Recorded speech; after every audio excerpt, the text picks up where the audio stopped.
తన తల్లి పుట్టినరోజు, తండ్రి పుట్టినరోజు, గురువు గారి పుట్టినరోజు, భగవంతుడి పుట్టినరోజు కూడా చెయ్యాలి. తల్లి పుట్టినరోజు తన పుట్టినరోజే. ఎందుకనంటే ఎంతమంది బిడ్డలున్నారో అంతమంది బిడ్డల యొక్క పుట్టినరోజు మళ్ళీ అమ్మ పుట్టినరోజు అవుతుంది. ఎందుకనంటే నిజానికి ప్రతి బిడ్డ పుట్టినప్పుడు కూడా అమ్మ మరణ సదృశమైనటువంటి వేదనను పొందింది. అంత రక్తం పోయింది, అంత బాధపడింది. బ్రతుకుతుందో బ్రతకదో తెలియదు.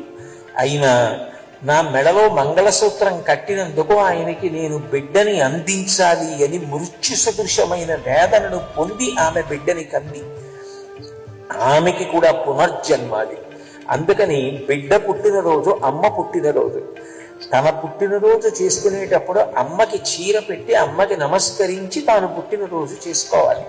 కాబట్టి అమ్మ పుట్టినరోజు, నాన్నగారి పుట్టినరోజు, గురువు గారి పుట్టినరోజు చాలా వైభవోపేతంగా నిర్వర్తిస్తారు.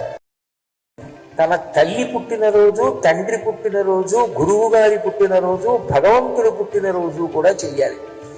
తల్లి పుట్టినరోజు తన పుట్టినరోజే.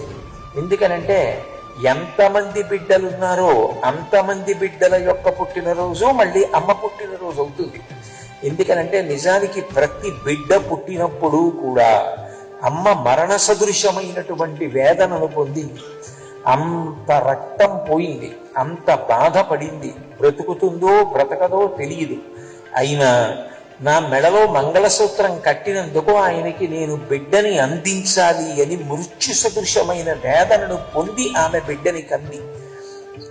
ఆమెకి కూడా పునర్జన్మాది. అందుకని బిడ్డ పుట్టినరోజు అమ్మ పుట్టినరోజు. తన పుట్టినరోజు చేసుకునేటప్పుడు అమ్మకి చీర పెట్టి అమ్మకి నమస్కరించి తాను పుట్టినరోజు చేసుకోవాలి. కాబట్టి అమ్మ పుట్టినరోజు, నాన్నగారి పుట్టినరోజు, గురువు గారి పుట్టినరోజు చాలా వైభవోపేతంగా నిర్వర్తిస్తారు.